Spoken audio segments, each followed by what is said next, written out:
Olá! Como o Espiritismo nos ajuda a entender o mundo de hoje? É isso que o nosso programa se propõe mostrar em conversa com estudiosos do Espiritismo.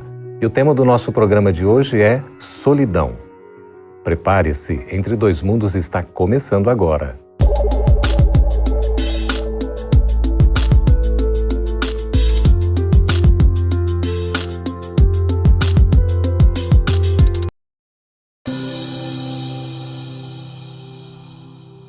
A solidão é um estado ou uma condição, uma situação em que boa parte da humanidade enfrenta hoje em dia. Para conversar sobre esse tema tão oportuno, estamos recebendo aqui nos estúdios da FEB TV em Brasília, Vani Quintaneiro, que é colaboradora do Espiritismo, psicóloga. Seja bem-vinda, Vani. Agradeço. E também Luciano Máximo, colaborador do Espiritismo e médico. Seja bem-vindo, Luciano. Muita gratidão por estar aqui. Pois é, para conversar sobre esse tema tão assim interessante, estar sozinho não significa necessariamente solidão. Como é que a gente pode definir, Vani, esse sentimento de solidão? A solidão é um isolamento. A pessoa, esse isolamento ele pode ser voluntário ou não, mas é um isolamento que vai se aprofundando a cada momento, a cada dia, de acordo com a condição da pessoa emocional. Então, ela se isola de tal forma que ela fica realmente solitária. Ela não fica somente sozinha, ela entra em processo de solidão. Pois é, Luciano, essa solidão é o afastamento dos demais, das pessoas com quem a gente possa ter algum tipo de relação? É um afastamento de nós mesmos? Como é que é isso? Quando a gente fala em definição de solidão, a gente entra numa questão que é bem complexa. Definir solidão, ela passa por um movimento histórico de mudança extremamente grande. Quando eu falo em solidão numa criança que entrou na escola e se separou da sua mãe, eu tenho uma definição diferente. Quando eu falo no idoso que foi colocado no asilo, ele tem uma percepção de solidão diferente. Um recém-nascido que precisa permanecer em unidade de terapia intensiva neonatal, ele tem uma vivência de solidão diferente. E não se trata tão somente de afastamento, é uma quebra de relação afetiva. Não importa se presente, se com o outro, ou na presença de si mesmo, há um rompimento dessa relação. Quer dizer, a gente pode estar só, mas diante de muita gente. Exatamente. Por isso que existe sofrimento, porque rompe a relação afetiva. Para aqueles que não sentem sofrimento, é porque a solidão é pacificada. Você está presente ou não na presença da vida do outro, ele em sua vida, isso não causa dor. Ele está equilibrado, ele está em harmonia consigo mesmo. Mas existe também, Vani, a questão do autoabandono, a pessoa deixar de cuidar de si mesma? Com certeza, a gente vê isso com muita frequência. E as pessoas, por exemplo, são muito tímidas, elas buscam muito a solidão. Elas ficam muito solitárias. E isso é muito ruim, né, na vida dela de relação. E com isso ela vai se abandonando os cuidados com ela própria. Ela não vence. O medo toma conta. Ela se torna cada vez mais isolada e mais medrosa. E aí ela não vence esse processo que deixa cada vez ela mais introspectiva e mais afastada e com menos coragem de seguir adiante, né, de vencer as suas dificuldades. O que leva, Luciano, uma pessoa à solidão? É extremamente difícil a gente saber, de forma geral, o que a gente faz no Espiritismo, no atendimento fraterno, e até mesmo no hospital, quando a gente trabalha, a gente tem um trabalho, eu estava comentando antes, que é de acolhimento aos cuidadores, que a gente vai falar com eles sobre solidão, sobre dor psíquica. A gente tenta entender em cada situação, em cada caso, o que causa solidão ou que causa dor. Por exemplo, quando você interna um paciente e ele é afastado da sua família, é um medo de morte, uma ausência da certeza do que vai ser amanhã, uma ausência de certeza de como vai ser a resposta ao tratamento, e isso causa uma vivência interior tão solitária. Você não fala dos seus medos, dos seus receios, você não expõe as suas dúvidas, e isso vai te acompanhando e te machucando e te massacrando por dentro, fazendo você perder a perspectiva do futuro bom ou feliz, da esperança, da cura, do alívio da dor. O cuidador, nesse caso aí, seria o próprio profissional, que o médico, por exemplo, psicólogo. Sim. Todos terapeuta. nós somos cuidadores em algum momento da nossa vida, né? A gente, como mãe, é cuidadora, como professora, como médico, como sempre nós somos cuidadores. E a gente tem que ter o olhar de cuidador. E nós esquecemos de nos olhar como cuidadores. Ou seja, de olhar para nós mesmos, o que nós estamos vivendo. O cuidador precisa de cuidado. Com certeza, porque se ele não se retroalimentar, ele vai cuidar do outro como? Ele não vai ter bagagem para ajudar o outro. Então, quando a gente, dentro da doutrina, estuda, lê, observa palestras, a gente está se retroalimentando para poder compreender melhor a vida. E como cuidador, a gente tem que estar sempre neste processo. A gente poderia dizer que a solidão é algo assim natural? É um processo natural. A solidão, ela é um sinal, um alerta de que algo dentro da gente precisa ser avaliado. Se nós parássemos para olhar tudo aquilo que nos causa solidão em nossa vida de forma específica, com as nossas características sociais, emocionais, psicológicas, religiosas, política, econômica, a gente ia identificando o que nos causa dor. E identificar o que causa dor é o que nos trata, o que nos traz alívio. A solidão não pode ser banalizada ou enxergada como algo natural, transitório, mas como algo natural que nos surge como um convite. O que dentro de mim precisa ser transformado, modificado, cuidado? Mas eu não poderia, por exemplo, Luciano e Vani, me sentir bem na solidão? Como algo que seja natural e que eu até alimente porque eu me sinto bem com isso. Isso seria prejudicial? Alguns estados patológicos, a pessoa se sente bem na solidão e mais, ela coloca a culpa no outro. Eu estou assim ou no outro, numa situação, por esta ou aquela razão. Então, isso, por ser patológico, traz um conforto íntimo para ela. Né? Então, a gente sabe que esse processo da solidão ele precisa de ser entendido, como ele diz, e vencido, para que não se torne uma situação muito grave e patológica mesmo, de ficar naquele processo ali se remoendo dentro de um afastamento que não tem fim. E como é que a gente consegue fazer essa distinção? Enxergar a distinção. A gente geralmente enxerga através da presença da dor, do sofrimento. Como no comecinho a gente estava falando sobre as definições a respeito da solidão, a gente tem uma definição que parte da sociologia e a gente tem uma definição que parte das ciências psíquicas. São definições que se juntam, mas são um pouco diferentes. Na definição da sociologia, a gente pode enxergar a solidão, em alguns momentos, como uma oportunidade de crescimento, de autoavaliação, de autoinvestimento, em que a gente se distingue do outro, a gente se separa do outro. É um momento em que a gente se enxerga como indivíduo. Na psicologia também há essa percepção da necessidade da gente se enxergar separado do outro, para que a gente enxergue também as nossas demandas interiores. Agora, a presença do sofrimento e da dor, do medo, da angústia, das sensações de perda, é que vão mostrar que essa solidão está carregada de sofrimento. E é no momento do sofrimento que nós precisamos interferir ou tratando ou evitando com que ele aconteça. Pois é, estamos conversando com o Luciano, com a Vani, a respeito desse tema tão interessante que é a solidão. Quem já não se sentiu solitário, não é? Nós vamos continuar conversando no próximo bloco, a gente volta daqui a pouquinho, fique aí.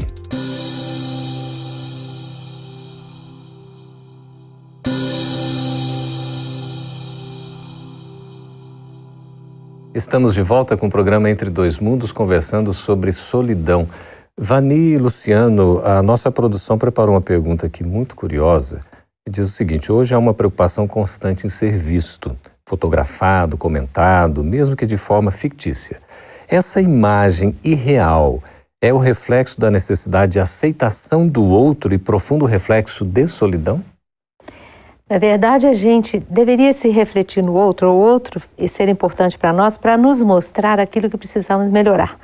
Mas nós levamos tão a fundo que o outro nos aceite, que a gente começa a querer mudar a nossa imagem, criar uma imagem fictícia para ser melhor aceito por aquele que nos interessa, e hoje nós sabemos que as redes sociais nos expõem de várias maneiras, a gente sabendo ou não, querendo ou não, e isso faz com que a gente cuide dessa imagem, né, fictícia com muito mais profundidade. Isso nos afasta da realidade, muito. E pode levar a esse transtorno. Aí, às vezes a pessoa, sei lá, ela está buscando estar em convívio, em contato, ou se mostrar, não é, Luciano? Mas, de repente, no fundo, é uma profunda, quem sabe, aí, solidão, não? Ela está tão desesperada em fugir daquilo que sente dentro de si, está tão angustiada pelos pesos que transporta na alma, está tão atarefada em esconder lá no inconsciente as dores que não conseguiu trabalhar, os medos que não conseguiu vencer, que ela considera mais produtiva relacionar-se apenas com o mundo de fora e não relacionar-se com o mundo de dentro. O grande problema é que um dia essas feras que estão escondidinhas no inconsciente, elas encontram caminhos para dominar o consciente, para sair, para trazer dor, aflição. E quanto mais a gente foge, quanto mais a gente torna importante a opinião do outro e menos importante a nossa opinião, isso mostra o quanto nós não estamos nos amando, não estamos aceitando quem nós somos e estamos precisando do alvará do outro para existirmos. Isso tem, assim, uma associação, né, Luciano e Vani, com a velocidade toda que esse mundo moderno propicia, com a tecnologia e tudo mais. Isso também não seriam fatores assim que vão acabar facilitando ou promovendo a solidão? Na verdade, hoje a gente quer se superar a cada instante, porque a velocidade de evolução tecnológica é muito grande. Então, hoje a gente tem visto que os jovens se isolam no seu mundo, que é o seu quarto, com toda a tecnologia disponível, televisão, tablet, celular e tudo mais, entendendo que ali é seu mundo e se promovendo ali. Então a gente tem visto isso muito. E as pessoas querem competir consigo mesmo e com o outro, e isso afasta muito da realidade. Isso as torna uma pessoa em profunda solidão, porque na verdade ela não se equipara, ela não se compara com os outros. Ela em si mesmo, ela acha que se basta. E isso aí é uma coisa muito negativa para a personalidade dela. É um problema que a gente vem vivenciando, né? Luciano, você estava falando do atendimento fraterno, né? Na casa espírita, enfim. Como é que o espiritismo pode orientar essas pessoas que se sentem solitárias? Na verdade, nós espíritas estamos aprendendo a lidar com as situações emocionais de dor, como a solidão e tantas outras situações. Eu vejo o espiritismo atualmente como um espiritismo que se esforça muito para aprender e para compreender as doenças psíquicas. A orientação não é simples. Para cada caso em que o atendente fraterno estiver diante, ele vai ter que precisar ter uma postura. Não há uma receita. Não há uma receita. A gente até imagina algumas questões que a gente pode fazer e levantar e conversar, mas o atendente fraterno precisará necessariamente adaptar para aquele atendimento. A gente brinca que o espiritismo não tem uma receita pronta. Tem aprendizado diário e dinâmico, não existe fórmula. Mas a gente orienta, por exemplo, essa questão de que o atendente fraterno converse com o assistido para que ele olhe para dentro de si mesmo e enxergue a solidão como um convite de autorreflexão e autoconhecimento. Oriente também estudo, é muito importante conhecer além de reconhecer a existência da dor, conhecer formas de tratá-la e de educá-la. Psicoterapia a gente não pode deixar de orientar. E trabalho com o próximo. Esse contato com dores diferentes ajuda demais, né? Ajuda muito a gente a afastar um pouco da nossa. Isso que vai aliviar, não é? Vani, a gente poderia dizer que a pessoa consegue ser feliz sozinha? Eu acho que não, porque nós já nascemos de um útero, nós estamos sozinhos. Nós já nascemos nos braços de alguém. Então, nós precisamos do apoio, do calor, do convívio, do afeto. Sempre precisamos. Então, como vamos ser felizes sozinhos? Então, é preciso mesmo que a gente interaja sempre. E mais, é através deste outro que a gente vai entendendo as fragilidades que o mundo nos apresenta. Então, nós estamos sempre convivendo com alguém para poder aprender um pouco sobre o outro. Sozinho a gente não aprende nada. Qual que é a relação entre solidão e depressão? Nossa, a relação é intrínseca, íntima, profunda, é uma relação extremamente próxima. A solidão, geralmente, ela causa estados de tristeza. Esses estados de tristeza, quando eles são permanentes, acho que é muito importante a gente, né, Vani, falar para o público que sentir tristeza, solidão, é completamente normal em nosso processo de aprendizado. Do que a gente está falando? A gente está falando da situação de doença, quando a tristeza dura permanentemente mais do que 6 semanas, é uma classificação da psiquiatria. Pode ser um caso patológico. São casos patológicos. Quando a solidão se associa à tristeza e faz com que a tristeza se torne ainda muito mais profunda, a ausência do emprego, a ausência de quem eu amo, uma perda qualquer forma de luto. Traz exatamente uma perda, uma separação, um divórcio, um afastamento de um filho para fora, pode nos trazer uma ideia assim de tristeza profunda. Como lidar com isso? Aí é a questão. Como lidar? Nós temos que usar os recursos que nós temos, eu entendo. Se precisamos de um psicólogo, de um médico, de um atendimento, né, externo, um atendimento fraterno, vamos buscar. A doutrina sempre nos ajuda muito nesse aspecto, né? Pelas informações que traz, por mostrar que a gente precisa confiar, ter fé, né? Mas é importante que a gente reconheça. Essa é a dificuldade que ele estava colocando. Passou de um certo tempo, já não é mais aquilo, já não é mais normal, já é mais patológico mesmo. E como é que a oração, Luciano e Vani, pode auxiliar? Porque a oração basicamente é a coletiva, mas tem muito aquela conexão. Aquela conexão íntima, não é? A oração já é comprovada pela ciência como uma das formas de equilibrar o nosso corpo, equilibra tudo. Pensamento, mente, funcionamento celular, órgãos, sistemas, entram em harmonia com a oração, porque ela nos eleva. A oração sempre ela vai nos auxiliar. Eu digo para as pessoas que a gente assiste, a oração às vezes é um murmúrio, é um choro, é uma reclamação, que não importa, o importante é trazer para fora. Às vezes a oração é aquele choro convulsivo em que você se chacoalha, jogando para fora as toxinas emocionais que você está vivendo. E depois se abre para receber ajuda, né? E depois se abre para receber ajuda. Estamos conversando com o Luciano, com a Vani, a respeito desse tema tão interessante que é a solidão. A gente vai para um breve intervalo e volta já para responder as suas perguntas. Fique aí.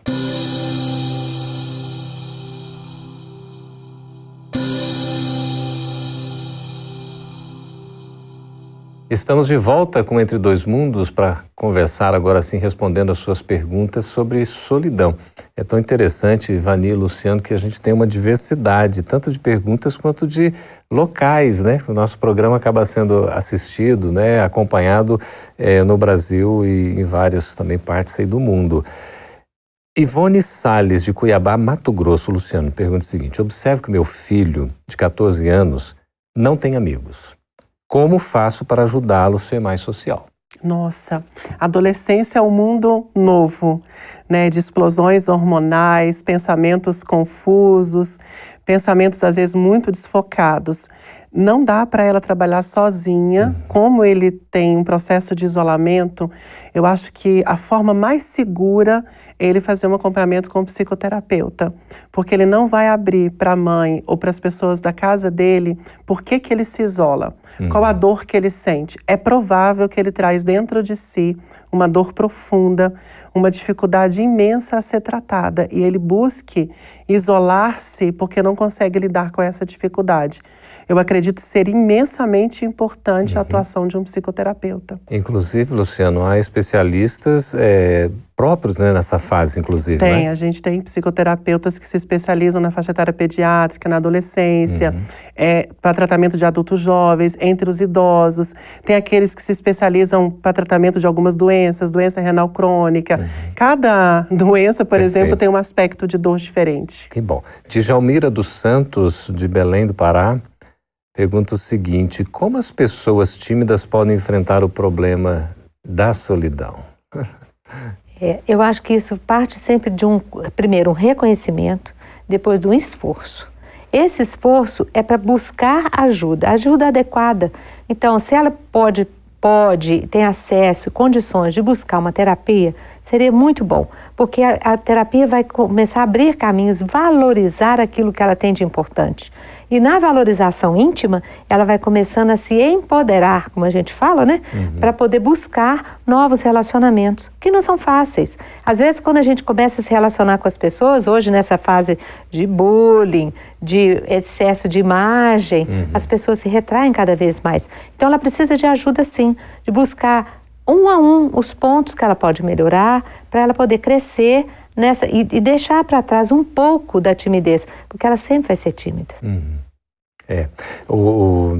Saber trabalhar com isso, né? A questão, às vezes, não consegue superar completamente, mas você mas convive. Aceitar essa timidez e saber que ela pode vencer algumas situações. Perfeito. Sempre bom lembrar que a superação a gente precisa de ajuda. É muito difícil superar sozinho. É verdade, é verdade. Buscar é um processo, às vezes é um processo longo, né? E a gente precisa estar pronto. Saulo Augusto, pelo Instagram da FEB TV. Hoje todos estão conectados, com meus amigos nas redes sociais, e cada vez mais estamos sozinhos. A psiquiatra Mila, aqui em Brasília, começou com um trabalho para acompanhar as pessoas conectadas e desconectadas da própria vida. Ela montou um grupo de psiquiatras e psicoterapeutas que estão avaliando como a tecnologia tem nos adoecido emocionalmente. Por que nós escondemos atrás da tecnologia? Porque é mais fácil conversar através do WhatsApp e é mais difícil dialogar na presença. E a gente se expõe tanto nessas situações e, no entanto, estamos sozinhos. Parece ser contraditório. O processo de adoecimento tecnológico, que é assim que tem sido considerado atualmente, ele às vezes é tão grave. Eu já acompanhei casos em que o assistido não sabia diferenciar a sua realidade psíquica da realidade virtual que ele vivia. Olha só, é impressionante, né? Aí cria um mundo paralelo e confunde todo, né? Tem que ser todo um apoio, inclusive espiritual, né? Uma ajuda espiritual aí que... Amara Rúbia, Vani, de Brasília. Qual a melhor maneira para enfrentar a solidão? A gente já falou disso aqui, né? Primeiro é admitir que está sozinho, que está solitário, que está num processo de solidão, para poder então saber onde buscar ajuda. É muito sério isso que a gente tem vivido hoje. A gente se sente muito abandonado.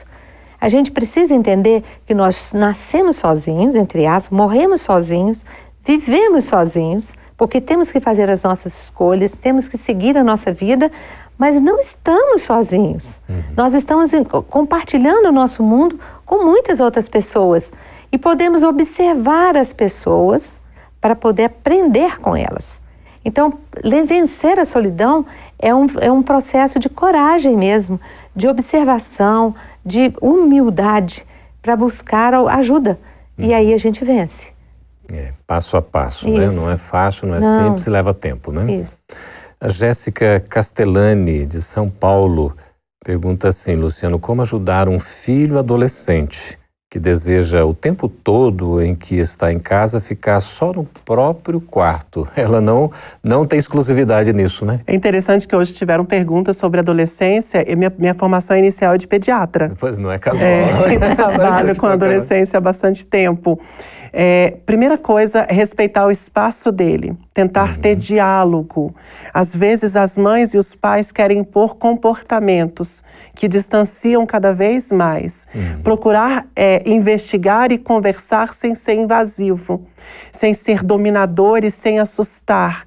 Ter um processo de amizade que deixe o adolescente seguro de que ele possa falar sem ser julgado ou condenado pelas suas escolhas.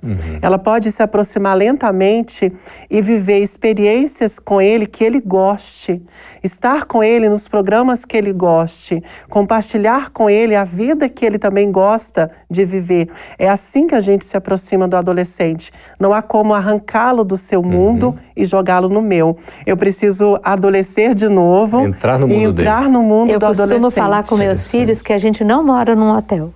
Cada um se tranca no seu quarto.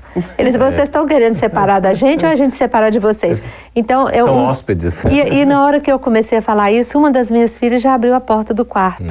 A outra ainda está assim, mais ou menos. Como ele diz, a gente tem que respeitar.